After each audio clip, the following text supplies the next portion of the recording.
All right, fantasy lovers, let's talk about how tragedy strengthens romance in fantasy.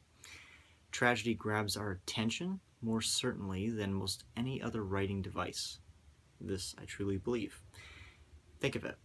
You fall in love with a character, follow their journey of romance, but then something insurmountable is revealed, and the romance can never culminate. In fact, it must come to an end, and the characters will never see each other again. They will be left alone in their grief, each desiring the companionship of the other. They will be left alone in their grief, each desiring the companionship and romantic fulfillment. Some of the best books I've ever read are fraught with tragedy, and romantic tragedies are among the most memorable. And what do you really remember any better than a tragic romance?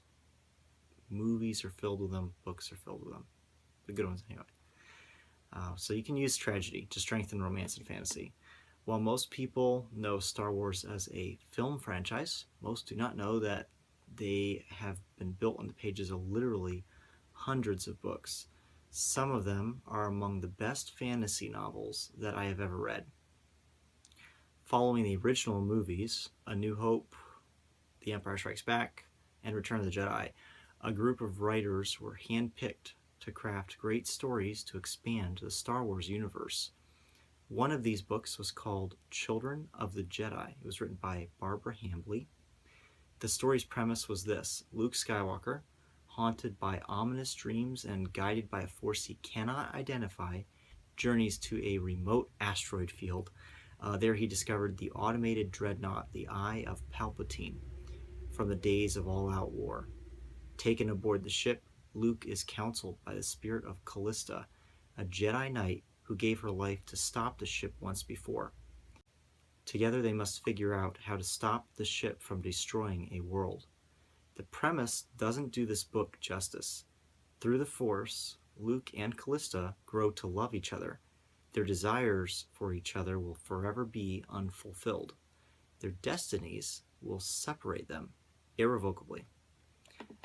I love this story because it illustrates what a story can be, how it can play at our heartstrings. Maybe you're not a romantic like me, but I suspect you are.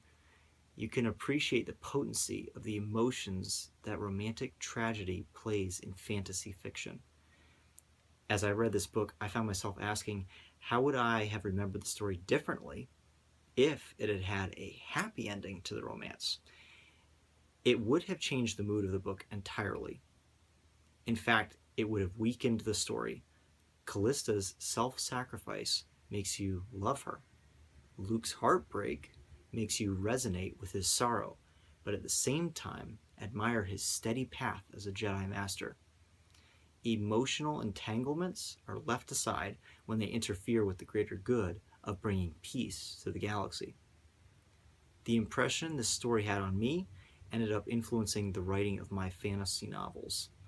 I am not afraid to kill a romance, nor to introduce a tragedy, because each of these strengthens the reader's empathy with the characters. The next time you read a novel that grabs your heartstrings, try asking yourself, what is it in the story that made it stand out to you and impact your thinking?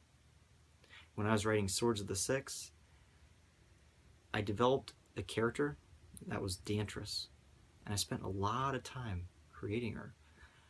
And I fell in love with that character. And of course, when I had her fall in love with Ilfeto, I had to reach the inevitable conclusion that she had to die, because the story was going to be about the father and the daughter, not about the wife and the husband. And the mother was going to die in book 1. And so I used Dantress and Ilfeto's romantic tragedy to hook the readers and make them wonder, in each sequential book, what's going to happen to the characters. It makes the reader really fear for the safety of the characters, knowing that the writer is willing to sacrifice them basically at the drop of a hat. Not without reason, but definitely at a moment's notice if it's necessary to the plot, and if it drives something home for the reader, makes a stronger story, then I'm definitely going to sacrifice a character.